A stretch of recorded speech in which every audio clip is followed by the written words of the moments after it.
अनेकांच्या पोटातील ओठावर येणाऱ्या गुपितांची बिनधास्त मांडणी करणारं बातमीपत्र।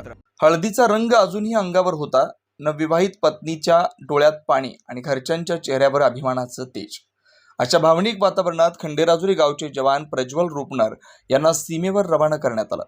मराठा लाईफ इन्फंट्रीमध्ये 2020 मध्ये भरती झालेले प्रज्वल रुपनर नुकत्याच 14 एप्रिल रोजी तृप्ती दुधाळ यांच्यासोबत विवाहबंधनात अडकले होते।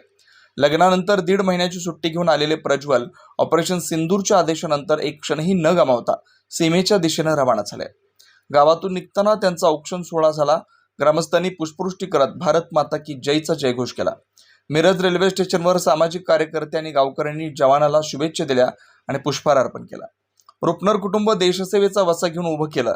रुपनर कुटुंब देशसेवेचा वसा घेऊन उभं आहे। आजोबा स्वर्गीय भूपाल रुपनर माजी सैनिक होते। वडील सुभेदार हिम्मत रुपनर पुंछमध्ये तैनात। काका गोरख रुपनर काश्मीर सीमेवर। भाऊ प्रमिल रुपनर बांगलादेश सीमेवर। आज घरात केवळ स्त्रिया आहेत, पण देशसेवेचा अभिमान आणि जवानाच्या सुरक्षिततेसाठी प्रार्थना करतात। रुपनर कुटुंबासाठी आणि खंडेराजुरी गावासाठी हा क्षण जरी भावनिक असला तर देशासाठी बलिदान देण्याची तयारीच खऱ्या राष्ट्रसेवेचं प्रतीक आहे।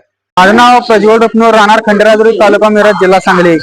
माझं लगीन होऊन 15 दिवस झालं। मला फोन आला असं ऑपरेशनला जायचं, त्यामुळे यावं लागेल। त्यामुळे मी घरचा विचार करता देशासाठी लढीन यासाठी मी निघालो।